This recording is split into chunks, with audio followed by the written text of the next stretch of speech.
Bendito Padre, pues te damos muchas gracias por esta reunión, Padre. Te pedimos que tú guíes la enseñanza que tú nos traes a través de Miguel. Te pedimos que tú lo guíes y a nosotros nos guíes a estar atentos y dispuestos, Padre, siempre a obedecerte, sabiendo que es la manera que podemos disfrutar y tu presencia y que tú nos lleves a la santidad que tanto anhelas, Padre.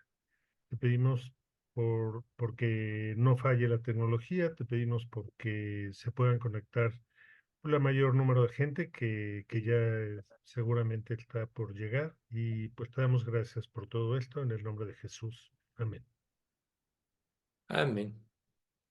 Ahora, ya recuerden, pues estamos viendo esta parte de la de que no de que el hombre no hay quien busque a Dios, de que el hombre no puede por sí mismo, que es una persona extremadamente rebelde porque tiene una naturaleza depravable, aborrece a Dios, se opone a su verdad, y esa es la evidencia de su depravidad y rebeldía. Dios siempre ha estado dispuesto. Nosotros tenemos que tomar en cuenta que la paciencia y la misericordia de Dios, que es lo que realmente, lo único que puede salvar al hombre, son superiores a nuestro entendimiento, porque Dios, como juez justo, pudo haber destruido a la humanidad, estos representados por Adán y Eva, ya que desobedecieron y pecado, y hacer otra creación, pero Él tenía un plan perfecto que, de acuerdo a la mente infinita de Dios, no entendemos. Dios es el que llama y cuando Él nos llama, nos va a buscar hasta que respondamos y respondamos positiva o negativamente. La respuesta a Dios depende de la dureza del corazón, parte de lo que nosotros hablamos el domingo. Si tu corazón está endurecido y si hay mucho pecado y no te quieres arrepentir, quiere decir que es insensible a Dios y tendrás entonces una actitud negativa. No querrás ir con Él porque Dios es luz y la luz todo lo pone al descubierto. Y si tú no quieres arrepentirte, pues no es agradable que te digan, te marquen todo lo que tú eres. Tú medio sabes, ni siquiera sabes el alcance de tu maldad, digo, hablando personalmente, no alcanzamos a entender el grado de maldad, pero Dios nos está buscando, entonces para nosotros como creyentes tenemos que saber que Dios siempre está presente, que nunca está ajeno porque es omnipresente y que la cercanía o lejanía que tengamos, que sintamos de Él, depende de nuestra relación con Él. ¿Qué tan íntima y estrecha es? Está relacionada, si es estrecha e íntima, estará relacionada con confianza, con seguridad de esta relación. Si no estamos viviendo como debemos de vivir, entonces nos pasará lo que al hombre natural, habrá desconfianza, habrá inseguridad y no obedeceremos, ni siquiera lo tomaremos en cuenta, sino que seguiremos nuestros propios caminos. Y es ahí donde entra el juicio de Dios, que cuando nosotros rechazamos a Dios, el juicio es rápido y seguro. La mejor opción para cada ser humano es volvernos a Él antes de que nuestra terquedad nos cierre el camino de Dios. Recuerden, buscad a Jehová mientras puede ser hallado, llamadle en tanto que está cercano, deje el impío su camino y el hombre inicuo sus pensamientos, y vuelva hacia Jehová, el cual tendrá de él misericordia, y al Dios nuestro, el cual será amplio en perdonar. Hoy, a pesar de todo lo que estamos viviendo, que claramente nos estamos eh, encauzando al fin de los tiempos, todavía se puede hallar a Dios, ¿no? Buscad a Jehová mientras puede ser hallado. Hoy todavía podemos encontrarlo. Llegará el tiempo en que sea diferente, Dios haga un trabajo diferente, pero mientras no termine el trabajo de Dios con la humanidad, siempre habrá una oportunidad. Entonces el llamado de Dios está puesto.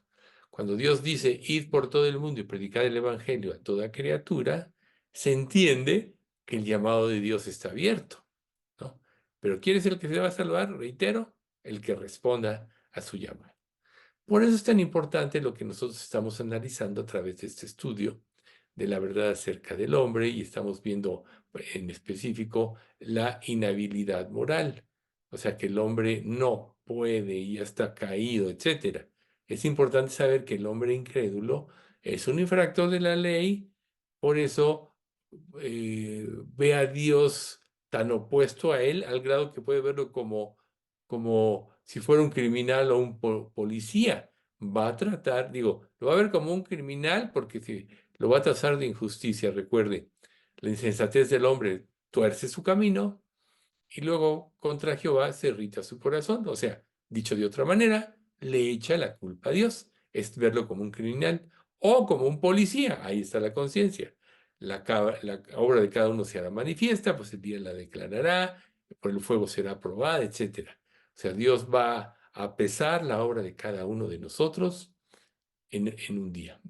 Lógico, en el día del juicio, los que rechazaron al Señor Jesucristo, solo Dios confirmará su sentencia. Cuando una persona muere, va al infierno, que es como una prisión preventiva, y cuando venga el día del juicio final, o sea, el día del juicio del gran trono blanco, entonces vendrá la sentencia definitiva, que es el lago de fuego. Entonces, Apocalipsis 21:8, pero los cobardes, incrédulos, los abominables y homicidas, los idólatras y todos los mentirosos tendrán su parte en el lago que arde con de fuego y azufre, que es la muerte segunda. Entonces, vamos a razonar un poco sobre lo que es el pensar del hombre incrédulo. Con frecuencia, el hombre incrédulo declara que son buscadores de la verdad. Están en la búsqueda de Dios, pero no como las escrituras declaran a Dios. No responden a las escrituras tales declaraciones. ¿Por qué? Porque no les gusta lo que ven, ¿sí? O sea, ¿qué pasa si tú, por ejemplo, tienes un problema y te lo hace ver a alguien? Pero si tú no lo quieres reconocer, ¿qué vas a hacer? Te vas a justificar o te vas a enojar, vas a levantar la voz tratando de acallar a esa persona y que ya no te siga diciendo. Esa es la reacción del ser humano que no quiere arreglar. Por eso es que la salvación viene por humillarnos delante de Dios, que quiere decir reconocer nuestra condición. Pero lo que dice la escritura del hombre impío, del hombre incrédulo, es que en Romanos 1:18, porque la ira de Dios se revela desde el cielo contra toda impiedad e injusticia de los hombres que detienen con injusticia la verdad. Entonces nosotros ya sabemos, la ira, que es prácticamente donde Dios va a llevar a cabo su juicio, se levanta o se revela desde el cielo contra toda impiedad. O sea, Dios está irado contra el impío todos los días. Creo que, si mal no recuerdo, es Salmo 7:9. Dios está irado contra el impío todos los días porque Él es justo, porque aborrece el pecado, y parte de eso no nada más es aborrecer el pecado como tal, sino que además sabe lo que le causa a la humanidad. Nosotros podemos verlo, por ejemplo, en el caso de Adán y Eva tenían una relación con Dios perfecta. ¿Qué causó el pecado? Perdieron la vida eterna, se escondieron de Dios, se justificaron, ahora con el sudor de su frente iban a tener que tomar del fruto de la tierra, se enfermaron y a la larga murieron, que fueron cerca de los 1000 años de la generación antediluviana. La gente vivía cerca de los 1000 años, a 800, 900, 956 como Matusalén. Y ya después Dios dice, la vida del hombre es mucha y la intención de su corazón de continuo es el mal. Serán sus días 120 años. Y el otro día estaba yendo a una de esas personas, un doctor dice, los días del hombre son 120 años. Por tanto, si tomamos vitaminas, etcétera, los vamos a vivir. Bueno, sí, eso declaró hoy. Ahora sabemos que el avance de la ciencia ha hecho que que las personas se pongan más longevas, pero pocas llegan, y sí llegan, a 120 años. Pero bueno, volviendo al punto aquí, es la actitud de Dios hacia el ser humano. Dios declara, no hay, en Romanos 3:11, no hay quien entienda, no hay quien busque a Dios, todos se desviaron, aún se hicieron inútiles, no hay quien haga lo bueno, no hay ni siquiera uno. Entonces la pregunta es, cuando una persona declara que está en la búsqueda de Dios, ¿realmente busca a Dios sinceramente? ¿O busca a un Dios que se coluda con él y justifique sus acciones inicuas? Eso es más bien el, el estándar del que busca a Dios en la humanidad. Por eso se vuelven presa de tantas religiones y de tantas falsedades. Aún en el cristianismo está metido Satanás. Recuerden, el Dios de este siglo se dio el entendimiento de los incrédulos para que no les resplandezca la luz del Evangelio de la gloria de Cristo, el cual es la imagen de Dios. O sea, cegó el entendimiento. Entonces buscan a un Dios, pero caen en la mentira de Satanás. Dice, y no es maravilla porque también sus ministros se disfrazan como ministros de justicia. Entonces tú puedes ver en la actualidad muchos pastores que se dicen pastores cristianos que realmente son ministros de Satanás. Y este tipo de personas son las que caen en sus ardides, en sus trampas, en sus problemas. Entonces, el hombre caído, según estamos viendo, aprendiendo, no busca a Dios sinceramente. Pero, ¿por qué tiene esa aversión tan grande a Dios? ¿Por qué en realidad no busca a Dios? Nos lo dice Juan 3, 19 y 20. Y esa es la condenación, que la luz vino al mundo y las tinieblas, y los hombres amaron más las tinieblas que la luz, porque sus obras eran malas. Porque todo el que aborrece, por todo el que hace lo malo, aborrece la luz y no viene a la luz para que sus obras no sean reprendidas. Ahí está la clave. Todo aquel que hace lo malo aborrece la luz y no viene a la luz para que sus obras no sean reprendidas o descubiertas o manifiestas. Entonces, por eso Dios nos pide a nosotros o cualquier ser humano que se le presente el Evangelio que se arrepienta, que se niegue a sí mismo, que tome su cruz, que vaya y venda todo lo que tiene para comprar la perla de gran precio que encontró en un campo. Nosotros necesitamos, para que tengamos la verdadera conversión, estar dispuesto a dejarlo todo por Cristo, estar dispuesto a cambiar nuestra vida, estar dispuesto a dejar el pecado, obviamente con la ayuda de Dios mismo, para eso nos da su Espíritu Santo, etc. Pero el hombre caído, como no está dispuesto a esto, no puede buscar a Dios de corazón, no puede buscar a Dios sinceramente. Entonces, Jesús por eso declara en Juan 6:44, pues nadie puede venir a mí si el Padre que me envió no le trajere, y yo le resucitaré en el día postrero, ¿no? En el día final. Y entonces nosotros podemos ver que Dios es el que nos tiene que llamar, que Dios es el que nos tiene que traer.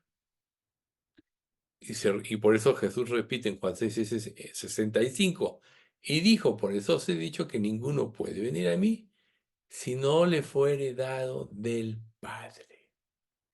Ahí está el llamado de Dios. Ahora, ¿a quién llama Dios? Pues Él está llamando a todo el que se le presente el Evangelio. De hecho, a toda la humanidad, porque recuerden ustedes algo muy importante. Nuestra conciencia es el resumen, por decirlo de alguna manera, de los 10 mandamientos. Ahí está la ley escrita en nuestro corazón. La creación, Romanos 1:18 en adelante, manifiesta a Dios, Salmo 19, ¿no? Los cielos cuentan la gloria de Dios y el firmamento anuncia la obra de sus manos. Ahí está, ¿no? Y, por otro lado, el Evangelio. Por eso es que en Job dice, mira sobre los hombres y el que dijere, pequé y pervertí lo recto, y no me ha aprovechado, Dios redimirá su alma para que no pase al sepulcro y su vida se verá en luz. Y aquí está la parte importante. He aquí, todas estas cosas hace Dios 2 y 3 veces con el hombre, para apartar su alma del sepulcro y para iluminarlo con la luz de los vivientes. Entonces ahí está. El Evangelio se presenta, la salvación se presenta, Dios se presenta a través de la naturaleza, suponiendo que en una persona no pudiera oír, su propia conciencia le dice lo que está mal hecho. Entonces no hay excusa para el hombre caído. La excusa o la realidad es que no quiere saber nada de Dios porque no quiere que sus obras sean reprendidas. Entonces, ¿qué tiene que suceder para que el ser humano pueda buscar a Dios y la salvación que se encuentra en él? Si el hombre caído no puede cambiarse a sí mismo o reforzarse o reformarse a sí mismo, entonces va a caer, si no tiene el llamado de Dios, en la mentira. ¿Por qué creen que hay miles de religiones en este mundo? Nosotros podríamos decir, como lo hemos comentado, que cada persona sigue su propia religión. Podríamos decir que hay tantas religiones como seres humanos hay, porque tú tomas lo que te conviene de alguna religión, la que sea, y desechas lo que no te conviene. Por eso, por ejemplo, en la Biblia, cuando se repite un hecho 2 o 3 veces, quiere decir que de parte de Dios es una verdad infalible. Si ustedes ven, por ejemplo, la primera y segunda de Samuel, la primera y segunda de Reyes, la primera y segunda de Crónicas, hay algo que se repite muchas veces y es muy peculiar. Reyes impíos y hay algunos pocos, muy pocos, que decidieron servir a Dios. Pero dentro de esos pocos que sirvieron seguir a Dios hay un reproche. Pero los lugares altos no fueron quitados. Entonces, ¿qué era un lugar alto? Era un lugar de falsa adoración. Entonces había reyes como por ejemplo, Joás, etcétera, que trajeron reformas y todo, pero no quitaron los lugares altos. Ezequías sí lo hizo, por ejemplo.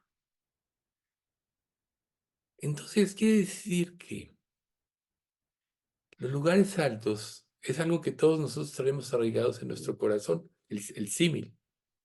Hay ídolos que podemos estar diciendo que vamos con Dios, que que lo estamos adorando, que estamos siguiendo sus mandamientos, pero hay cosas que no queremos dejar, cosas que se oponen a la verdadera adoración. Por ejemplo, después de que Moisés recibió los 10 mandamientos, pues no había un templo. El tabernáculo que se hizo, si han leído esa parte, pues se hizo de pieles de carnero, etcétera, cortinas, los tablones del piso, y los levitas lo armaban y lo desarmaban e iban llevándolo conforme Dios los guiaba que fueran de un lugar a otro. Cuando David, ya después de algunos cientos de años, ya conquista y tiene la victoria en todo, decide hacer el templo y Dios le dice, tú no, porque has derramado mucha sangre. Tu hijo, que procederá de ti, de tus lomos, él será. Y ese fue Salomón, sabemos que él construyó el templo. Y Dios dijo que solo en este lugar, y Salomón dijo, se iba a adorar. ¿Por qué era de esa manera? Precisamente porque aún el pueblo de Israel que venía de Egipto, que tenía muchos dioses, que recibieron la influencia de Canaán, que tenían también un cúmulo de dioses, casi casi un dios para cada cosa, era como añadir un dios más. Por ejemplo, cuando los asirios ya conquistan Israel porque el parte de su estrategia era dispersarlos en otros lugares y traer de otros lugares a la tierra conquistada a personas de otros pueblos para que no se levantase rebelión ya contra ellos. Y entonces cuando llegan a la tierra de Israel, empieza a haber fieras que los mataban y muchas cosas. Dicen, es que no conocemos la ley de este lugar. Y entonces mandan llamar a un profeta y el profeta les dice, bueno, es que tienen que obedecer las normas. Pero como gente incrédulo, que esos eran los famosos samaritanos, con la que Jesús habla, algunas samaritanas, si ustedes recordarán en Juan capítulo 4, los famosos samaritanos eran esa mezcla con algunos judíos y gentiles que tenían una idea de Dios, pero tenían sus otros dioses. Así, por eso es que la orden de parte de Salomón y de todos los sucesores fieles era, en este lugar tienen que adorar, pero Salomón desobedeció, su hijo Roboán se quedó solo con una tribu y los levitas que se quedaron ahí, y las otras 10 tribus que Roboán se las dio Dios a través del profeta, creo que ahí, así mal no recuerdo, dijo, no, ahora que venga la Pascua, todo Israel se va a ir a adorar al templo de Jerusalén, y se hizo los becerros de oro, ¿no? Que los puso en un lado, al extremo norte y al extremo sur, para que ahí adorara. Y eso siguió, nunca se quitó de ese Israel. ¿Cuál fue el fin de ellos? La dispersión total de los asirios, y por eso trajeron otras gentes, reitero, surgieron los samaritanos. Pero Judá fue más fiel, cuando menos unos 180 años, más o menos, pero sus reyes, pocos como Ezequías, Josías, el bisnieto de Ezequías, pocos fueron fieles en este aspecto de destruir los lugares altos. Entonces, ¿qué enseñanza podemos nosotros sacar de aquí? El hombre está viciado, está cegado en una falsa adoración. Cuando él llama, tiene que dejar toda esa falsa adoración que tiene. Tiene que dejar todos sus ídolos.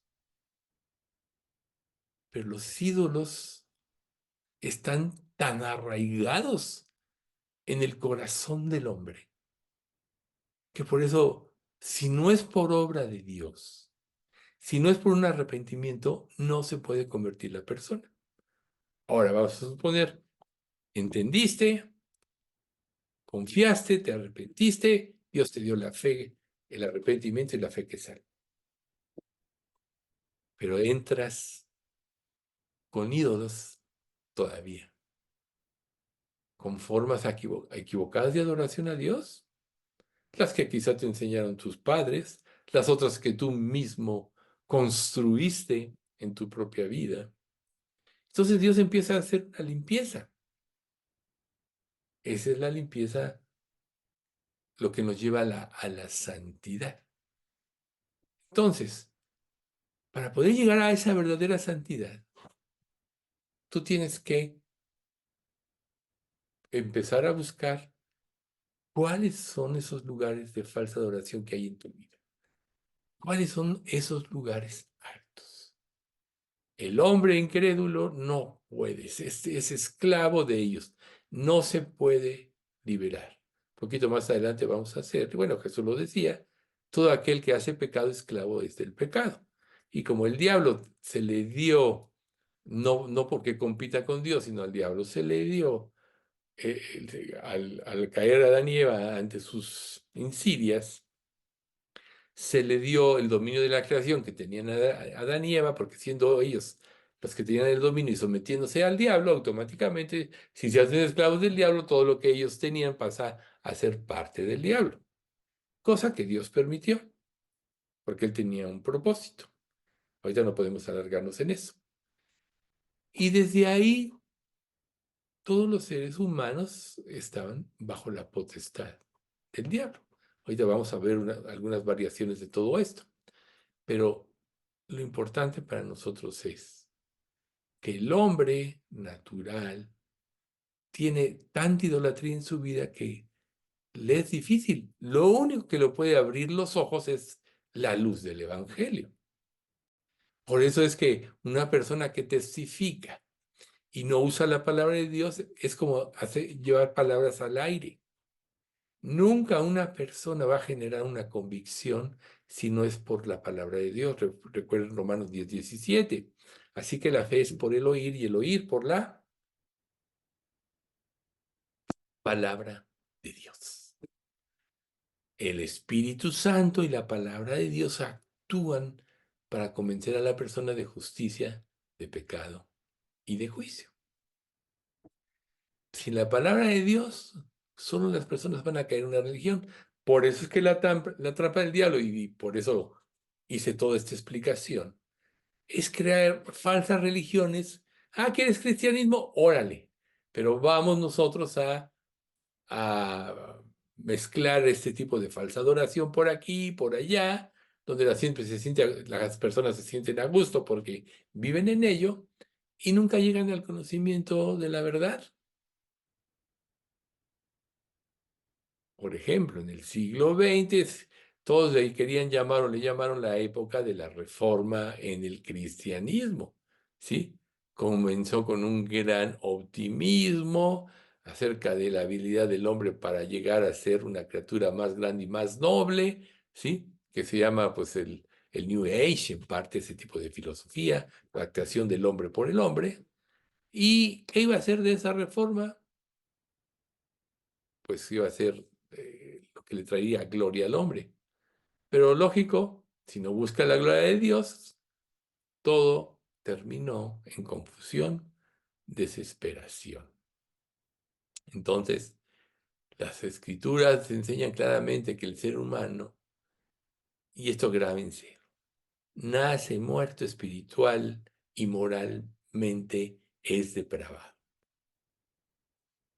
Así nace el ser humano. No es que yo antes personalmente pensaba, bueno, los niños nacen inocentes y cuando cometen el primer pecado es cuando toman conciencia de que algo está mal hecho y lo hacen, a la edad que sea, mueren espiritualmente. No, aquí claramente se nos está aclarando este estudio basado en la palabra y en los principios de la palabra, que nace el hombre corrupto. Esa corrupción la heredamos por parte de Adán. Por eso es que Jesús fue engendrado por el Espíritu Santo de María la Virgen, para romper esto. Por tanto, el hombre nace corrupto, nace muerto espiritualmente, odia a Dios y no quiere saber nada de él. Entonces, todos los intentos humanos de buscar a Dios por sí mismos, ser aceptables ante Él, siempre van a terminar en absoluto fracaso. Si no, lo diría Efesios 2:10, no por obras para que nadie se gloríe. Bueno, vamos a decir desde el 8, por gracia sois salvos por medio de la fe, y esto no de vosotros, pues es don de Dios, no por obras para que nadie se gloríe. O sea, nada que el hombre pueda hacer por sí mismo para llegar a Dios va a llevarlo a Dios. Ejemplo, la Torre de Babel.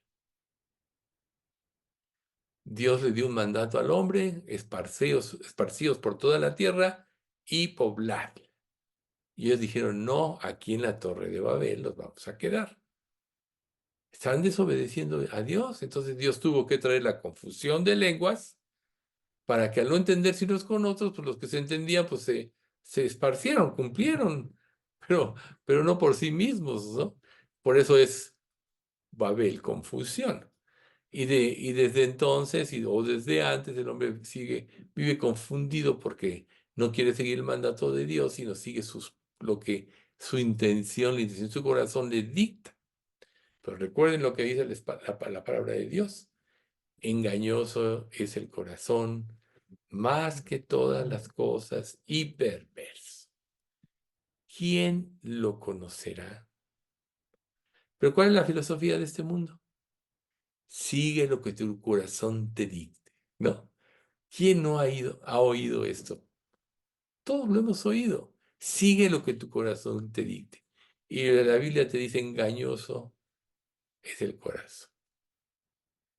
Entonces podemos decir con toda veracidad, si no es por la misericordia y la gracia de Dios, el hombre no se puede salvar. Por eso fue tan importante establecer la inhabilidad del hombre para amar, obedecer o agradar a Dios. Ahora vamos a ver lo que las escrituras nos enseñan acerca de esta inhabilidad del hombre de cambiarse a sí mismo o reformarse a sí mismo o hacerse justo a sí mismo ante Dios. Dice Job 9 del 29 al 31. Yo soy impío. ¿Para qué trabajaré en vano? Aunque me lave con aguas de nieve y limpie mis manos con la limpieza misma, aún me hundirás en el hoyo y mis propios vestidos me abominarán. Ahí está. Aunque tú hagas el mayor esfuerzo, aunque te haga la mayor limpieza, te hundirás en el lodo, en el lodo, ¿no? Eh, Job 14:4. ¿Quién hará limpio a lo inmundo? Nadie. No se puede. Luego, Jeremías 2:22. Aunque te laves con lejía y amontones jabón sobre ti, la mancha de tu pecado permanecerá aún delante de mí, dijo Jehová el Señor. Hagas lo que hagas, tu pecado no se borrará. Y aquí es importante hacer una pequeña aclaración antes del próximo pasaje. Nunca se nos olvide cuando estudiamos los atributos de Dios que Dios es justo y Él tiene que juzgar el pecado. Y como la paga del pecado es muerte y trae como consecuencia la separación eterna de Dios, entonces, por más que el hombre haga, ya está corrompido, ya está muerto, no puede cambiar.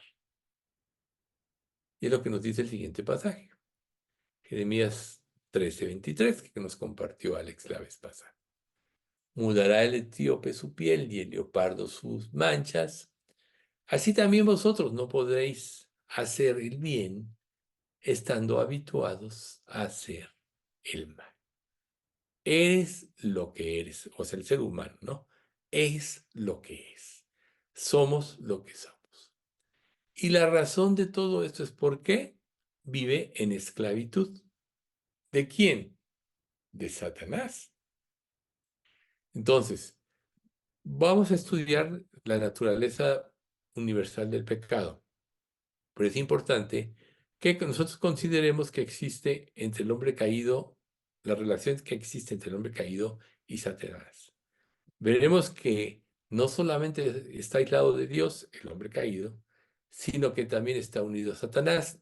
Ahora sí que cosa nueva. El hombre caído no puede, no quiere, está muerto está espiritualmente, pero está unido a Satanás. Tiene la misma hostilidad y la misma rebelión. Y esto es causa de lo que dijimos hace rato. Satanás es un mentiroso y padre de mentira. Al rato vemos el versículo, aunque la mayoría lo conoce. Y al vencer a Adán y Eva, al engañarlos y caer en pecado y cayeron bajo su tutela, él infundió en ellos su filosofía, su manera de pensar. ¿Y cuál fue la manera de pensar? Bueno, ahí después se los dejo de tarea en Isaías 14, Ezequiel 18. O sea, ahí está como piensa el diablo. Subiré a los cielos y seré semejante al Altísimo, básicamente, ¿no? Y eso es lo que el ser humano está haciendo ahora, como la Torre de Babel. Está tratando de subir a los cielos y ser Dios. Por eso es que la base de la ciencia y la tecnología no ha hecho otra cosa que obedecer, envanecerlo más y más. Por eso dice Dios, ¿cuál Dios? Yo soy mi Dios. Entonces, solo como antecedente, Adán, cuando fue creado, fue libre de obedecer a Dios y ejercer dominio sobre toda la tierra. Como resultado de su rebeldía contra Dios, él y la raza cayeron en corrupción y esclavitud, la desobediencia. Y desde la caída, hijo e hija de Adán nacen en esclavitud al pecado y esclavitud a Satanás. ¿Y qué entendemos nosotros por esclavitud? No eres dueño de tu voluntad. Tienes un amo al que tú sirves. Él gobierna sobre ti. Y entonces, ¿qué quiere decir? Que el ser humano por sí mismo no puede. Por eso Jesús dijo en Juan 8:32, y conoceréis la verdad, y la verdad os hará libres. Luego en el 34, de cierto os digo que todo aquel que hace pecado, esclavo es del pecado. Luego el 36, así que si el Hijo os libertare, seréis verdaderamente libres. Pero aquí el 34, todo aquel que hace pecado, esclavo es del pecado. Y como Satanás es quien tiene la tutela temporal, reitero, con permiso de Dios, entonces el ser humano es esclavo de Satanás y tiene los mismos anhelos. Entonces, aunque pocos o casi ninguno se pudiera considerar a sí mismo seguidor del diablo, las escrituras testifican que todos nacen bajo su dominio y son cautivos de su voluntad. Que dice la escritura, el mundo entero está bajo el maligno, bajo el dominio del maligno. Entonces, es correcto usar el término de esclavitud para que podamos entender que el hombre no es una víctima detenida contra su voluntad. El hombre caído, al rechazar el reinado de Dios, se ha entregado al reinado de Satanás. No hay otra forma. Recuerden lo que dijo Jesús. El que no es conmigo, contra mí es. El que conmigo no recoge, desparrama. ¿Ven ustedes? Entonces, el que rechaza a Dios naturalmente está bajo el reinado de Satanás. Entonces, el reinado de Satanás. Y nosotros debemos de tener mucho cuidado cuando hablamos del reinado y poder de Satanás. Dios y el diablo no son poderes iguales envueltos en una lucha cósmica para ver quién va a ganar el universo. No, el diablo es una criatura finita, creada por Dios, sobre la cual Dios reina con absoluta soberanía. Evidencia de esto, capítulo 1 de Job. Nada pudo hacer Satanás sin que Dios se lo permitiera. Oye, ¿has visto a mi siervo Job, que no hay otro como él? Sí, dice Satanás. Pues como no, lo tienes cercado y proteges todas sus cosas, pero quítale todo y vas a ver si no blasfema tu nombre. O sea, aquí, ¿quién indujo la plática? Dios, porque Dios quería llevar a Job a una vida más alta. Entonces, Satanás no pudo hacer nada, si vemos el contexto, sin que Dios quisiera. Ándale, pues te doy permiso. Fíjate lo que dice Satanás a Dios. ¿Cómo no va a adorarte si todo se lo protege? Quiere decir que el diablo no tenía potestad sobre eso, hasta que Dios le dio permiso. Y Dios lo que permite de la actuación de Satanás no es sino para que nosotros nos definamos a favor de él. Esa es la razón por la que él deja que actúe. Entonces, la rebeldía de Satanás es absolutamente en contra de Dios. Desde que fue creado y se reveló como Luzbel y pasó a ser Satanás, fiscal, acusador, serpiente antigua, etc. Entonces nosotros debemos de reconocer que esta rebeldía ha sido ordenada y permitida por Dios para cumplir, reitero, sus propósitos y glorificar su nombre. O sea, tienes que darte cuenta de lo que es seguir al diablo. Ejemplo, Judas Iscariote. Él se acercó a Jesús con motivos equivocados, por eso nunca se salvó. Él esperaba que él iba a ser el rey que gobernaría y liberaría a Israel del poder de los romanos, y él iba a ser uno de sus ministros. Cuando Jesús le habló de morir, de muchas cosas que ya no estaban de acuerdo a sus planes, pues él se decepciona y entrega a Jesús. ¿Y cuál fue el pago de esto? Podríamos nosotros decir, bueno, Judas vendió a Cristo por 30 monedas de plata y lo importante es que el diablo pues lo va a premiar, ¿verdad?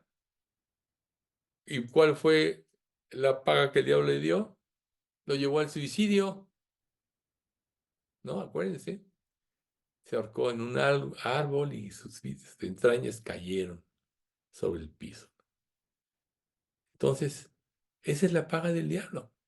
Entonces, cuando el hombre puede estar muy contento, pero Dios, que es luz, empieza a llamar, empieza a trabajar en la vida de las personas para que estén preparadas para su llamada. Pero la mayoría de las personas, mientras no tomen conciencia de que el diablo es un mentiroso, que cuando habla mentira de suyo habla y que es mentiroso y padre de mentira, pues no va a buscar la verdad, ¿verdad? Entonces, si tú te crees las mentiras, pues vives en las mentiras, eres un mentiroso y no disciernes la verdad. Por eso hay un pasaje que dice, levántate, tú que duermes, despiértate y te alumbrará Cristo. Ahí está. Todos estamos dormidos bajo la influencia del pecado, pero Jesús dijo, todo lo que el Padre me da vendrá a mí. Dios llama, como vimos ahorita en Job. Pero el ser humano, sin Dios, sin un llamado, está bajo la potestad de Satanás, es esclavo de Satanás.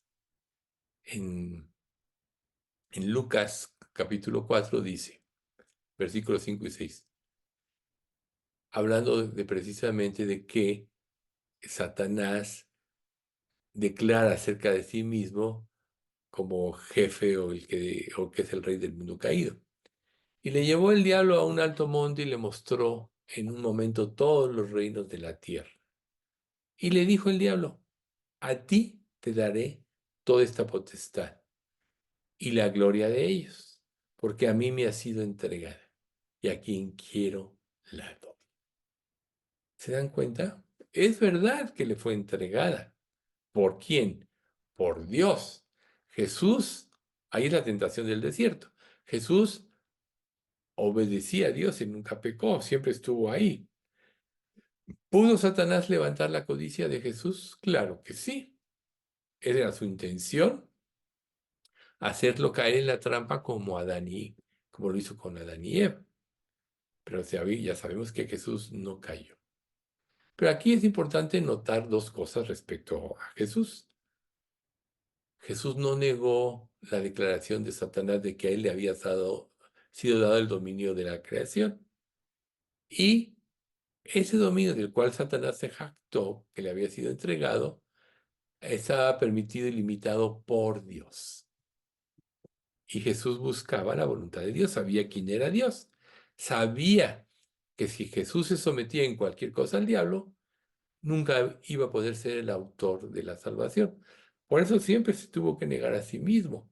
Por eso siempre él iba, oraba y pasó orando toda la noche, etcétera, en una relación con Dios que nadie podemos comprender. Pero recuerden que estaba en calidad de ser humano en ese entonces, ¿no? Entonces, Satanás usa esta declaración, pero no fue una presunción delante de él. Primera de Juan 5:19 dice, sabemos que somos de Dios y el mundo entero está bajo el maligno. Ahí está. El mundo entero está bajo la influencia del maligno, es esclavo del maligno porque está bajo su tutela, bajo su administración. Entonces, si el mundo está caído y los seres humanos están bajo su tutela, entonces están caídos y están a merced de el diablo. El ser humano busca la independencia de Dios y intencionalmente, al rechazarlo, se hace esclavo de Satanás. Y si ustedes se dan cuenta, esta es una verdad aterradora. ¿Por qué? Porque aún Dios, a nosotros como creyentes, a veces deja que el diablo actúe para probar nuestra fe, para ver lo que hay en lo profundo de nuestro corazón. Por eso es que Jesús dijo, dame, hijo mío, tu corazón, y miren tus ojos por mis caminos. ¿Qué quiere decir? Que toda nuestra devoción, toda nuestra ilusión, toda nuestra esperanza debe ser hacer la voluntad de Dios, ser parecidos a Jesús, depender de Él para que nos lleve a la vida de santidad. Si no, quiere decir que hay un ídolo, un lugar alto. Por eso comentamos esto hace rato. ¿Qué hay en ti que te impide servir a Dios? Entonces, cada nombre de las escrituras siempre significa algo y lleva en un sentido parte de lo que es la persona. Entonces vamos a ver, títulos dados a Satanás. El príncipe de este mundo. Ahora es el juicio de este mundo, ahora el príncipe de este mundo será echado fuera. Ahí está. Satanás es el príncipe de este mundo. No hablaré ya mucho con vosotros porque viene el príncipe de este mundo y él nada tiene en mí. Ahí está. Y de juicio por cuanto el príncipe de este mundo ha sido ya juzgado. Juan 12:31, Juan 14:30 y Juan 16:11. O sea, ese es un título de Satanás, lo cual quiere decir que Dios es soberano absoluto sobre todas las cosas. Su dominio es absoluto, pero le ha dado un dominio temporal a Satanás para reinar sobre el mundo caído. Por eso es que todos los que nos convertimos pasamos al reino, a formar parte del reino de su amado Hijo. De otra manera, si una persona no se convierte, está bajo la tutela de este mundo caído, del príncipe de este mundo. Entonces, esta es la razón por la cual nosotros podemos entender que este mundo está lleno de maldad, de hipocresía, y el hombre sufre tanta miseria. Segundo título, el Dios de este siglo. 2 Corintios 4:4, en los cuales el Dios de este siglo cegó el entendimiento de los incrédulos para que no les resplandezca la luz del Evangelio de la gloria de Cristo, el cual es la imagen de Dios. El Dios de este siglo, quiere decir que sea como Dios, el creador de todas las cosas. Simple y sencillamente es el sustituto que todo incrédulo usa de Dios. Porque las escrituras dicen que solo hay un Dios verdadero. Y ahí está el mandamiento número 1, amarás al Señor tu Dios con todo tu corazón, mente, cuerpo, alma y con todo tu ser. Entonces, Satanás es llamado el Dios de este siglo, ¿en qué sentido? Que está obrando con poder en esta época, en esta era, tratando de confundir a los hombres, impidiendo que vayan a Cristo. Los hombres caídos, que son todos menos los que se convierten a Cristo, son cautivos de su voluntad y lo han coronado como su Dios, aunque no le digan Dios. Porque yo no creo que muchos, si Satanás dijera, yo soy el diablo, adórenme, lo harían. Él siempre está escondido. Tercero, el príncipe de la potestad del aire, en los cuales anduviste en otro tiempo siguiendo la corriente de este mundo, o sea, la filosofía del diablo, conforme al príncipe de la potestad del aire, el espíritu que ahora opera en los hijos de desobediencia. Efesios 2:2. Satanás, recordemos, es un espíritu sin las limitaciones materiales del hombre. Por tanto, se puede mover y no sabes dónde está.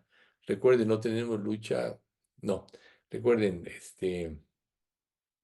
sí, no tenemos lucha contra carne y sangre, contra principados, contra potestades, contra los gobernadores de las tinieblas, contra huestes espirituales de maldad en las regiones celestes.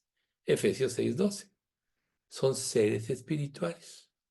Es un enemigo que no vemos, que es más inteligente que nosotros, que tiene una experiencia sumada tratando con el ser humano y haciéndolo caer o impidiendo que vaya a Cristo, que estamos derrotados.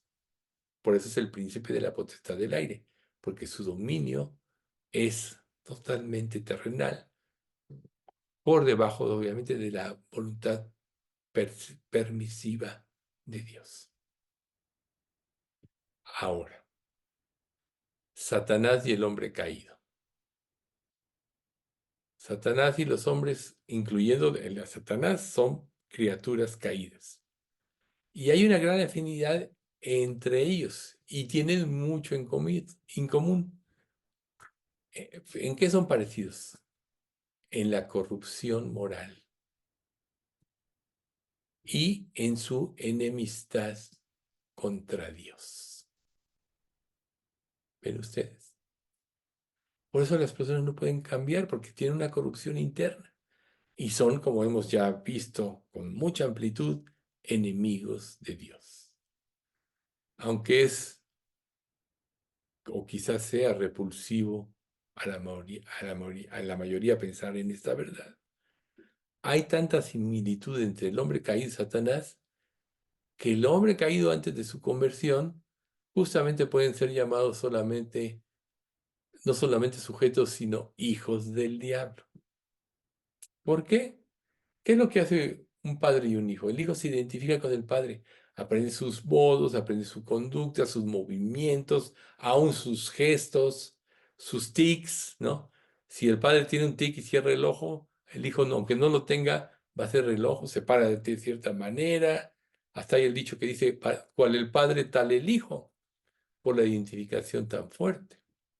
Entonces, el hombre caído aprende todas estas actitudes de Satanás. Y, perdón, como príncipe y Dios sobre la raza humana, desde la caída de Adán, él sabe cómo actuar y lo hace eficazmente entre los hombres. Entonces, el hombre caído es, entonces vamos con otros conceptos, hijo del diablo. El que practica el pecado es del diablo porque el diablo peca desde el principio. Para eso apareció el Hijo de Dios, para deshacer las obras del diablo.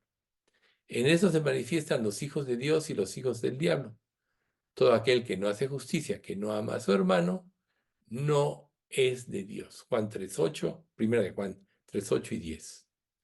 Juan 8:44. Vosotros sois de vuestro padre el diablo y los deseos de vuestro padre queréis hacer.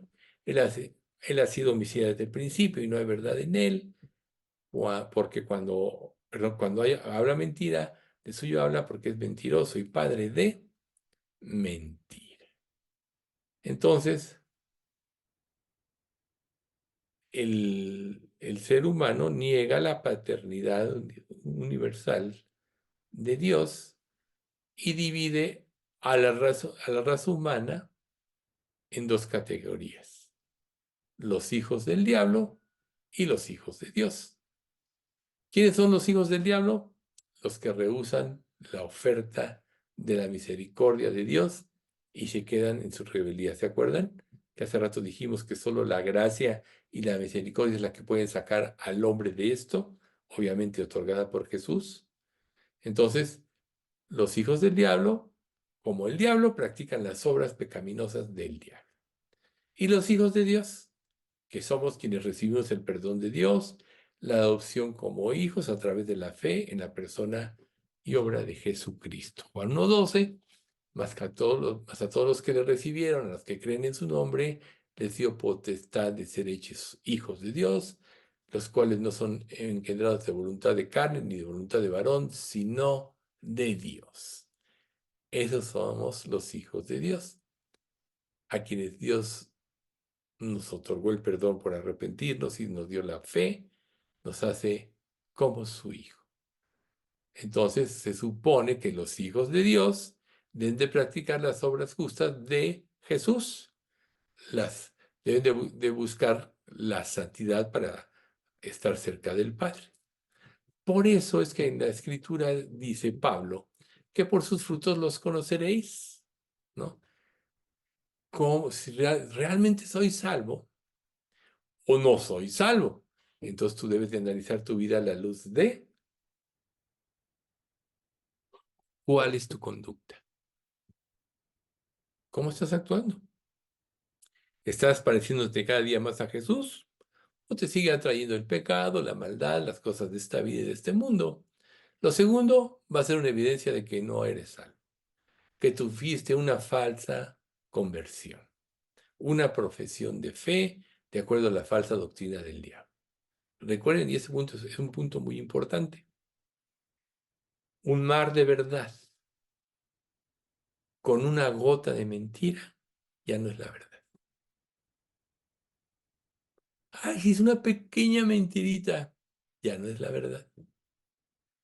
O estás o no estás. Recuerden eso. Entonces, lo importante de analizar todo esto no nada más es ver el punto de vista de los incrédulos, sino también probarnos a nosotros mismos si realmente hemos nacido de nuevo. Segunda parte. El hombre caído vive bajo la potestad de Satanás. ¿Qué quiere decir esto? Hechos 26:18. Para que abra sus ojos, para que se conviertan de las tinieblas a la luz y de la potestad de Satanás a Dios, para que reciban, por la fe que es en mí, perdón de pecados y herencia entre los santificados. Entonces el mundo está bajo la potestad del diablo. Colosenses 1:13, el cual nos ha librado de la potestad de las tinieblas y nos ha trasladado al reino de su amado Hijo. O sea, ¿qué, qué quiere decir que una persona tiene potestad? Tiene el dominio, tiene el gobierno, tiene la capacidad de decidir. Esa es la potestad de Satanás. Entonces, la palabra potestad, siendo más específico, se refiere a poder, autoridad, jurisdicción de Satanás. Entonces, vivir bajo la potestad de Satanás significa vivir bajo su reinado o gobierno. Tercer punto. El hombre caído vive conforme al príncipe de la potestad del aire. Efesios 2:2, en los cuales anduvisteis en otro tiempo, siguiendo la corriente de este mundo, conforme al príncipe de la potestad del aire, el espíritu que ahora opera en los hijos de desobediencia. Esto es, en todos los incrédulos. Está el hombre caído, enredado en el diablo, en el lazo del diablo. Segunda de Timoteo 2:26, y escapen del lazo del diablo, aunque están cautivos a voluntad de él. Aquí, haciendo una alusión a lo que es un lazo, como se usaba en la antigüedad, era una trampa que se usaba en los tiempos antiguos para atrapar aves y otros animales. Era un aparato escondido que enredaba a un animal inesperadamente y rápidamente, y ya no se podía zafar.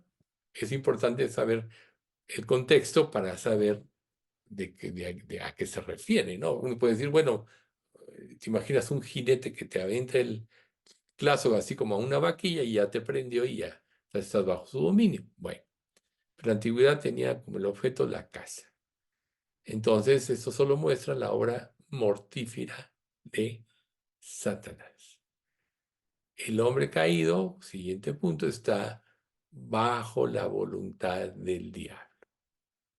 Y escapen del lazo del diablo en que están cautivos a voluntad de él. Así que, si un hombre caído piensa que actúa por sí mismo, que actúa libremente, no, está cautivo a la voluntad del diablo. Por eso cuando una persona se convierte, Dios puede usar en una familia a los incrédulos para escarnecer. Acuérdense de 2 de Timoteo 2:2.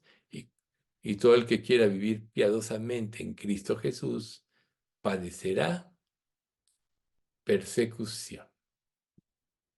¿Sí? Entonces Satanás atrapa a los hombres para esclavizarlos y usarlos para llevar a cabo su voluntad y su propósito, que es contra los propósitos de Dios en este mundo caído. Entonces, Satanás es un regidor y Dios sobre la raza, perdón, y Dios en minúscula sobre la raza caída de Adán. Yo creo que ahí le vamos a dejar por hoy. No sé si alguien tenga... Bueno, vamos a ver. Padre, te agradecemos mucho por este estudio. Gracias, Señor, porque cada día nos ilustras más y más cuál es la condición del ser humano sin Dios, del hombre caído, y cuál es la influencia que rige su vida, sus pensamientos, aunque él piense cualquier otra cosa. Mientras más libre el ser humano sin Dios se crea, más cautivo y esclavo es de la filosofía de Satanás, bajo la cual, como hemos aprendido, está sujeto como esclavo. Te damos a ti gracias, Padre, porque en un momento nos hiciste el llamado, nos convenciste de justicia, de pecado y de juicio. Nos llevaste a un sincero y verdadero arrepentimiento y nos diste la fe para creer. Y eso nos llevó a ser hijos tuyos y fuimos trasladados de la potestad de las tinieblas al reino de tu amado Hijo. Padre, pero especialmente te rogamos que si todos los que escuchen este mensaje, alguno de ellos nos ha entregado su vida, con toda esta información se ha movido a entregártela, Señor, sabiendo que no es libre de hacer su voluntad, sino o te va a servir a ti o va a ser para siempre esclavo y servidor de Satanás. Señor, ten misericordia y haz que tu espíritu toque su corazón para su verdadera conversión. También te rogamos, Padre, que en nuestra iglesia tú nos concedas que todos los integrantes lleguemos a ser salvos, Padre, para gloria tuya. Te pedimos, Señor, por la salud de Margarita, que ha estado muy difícil con sus vértigos, Señor.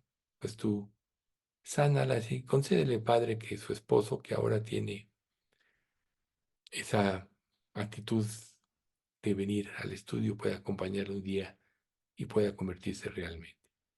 Te pedimos también, Señor, te damos gracias por la recuperación de Pati Herrera y sabemos, Padre, que pues hay padecimientos, por ellos te pedimos, pienso que nos dé salud y sobre todo, Padre, que todo esto nos lleve a depender de ti y a confiar en ti, sabiendo que tú tienes el control de todas las cosas, porque eres soberano.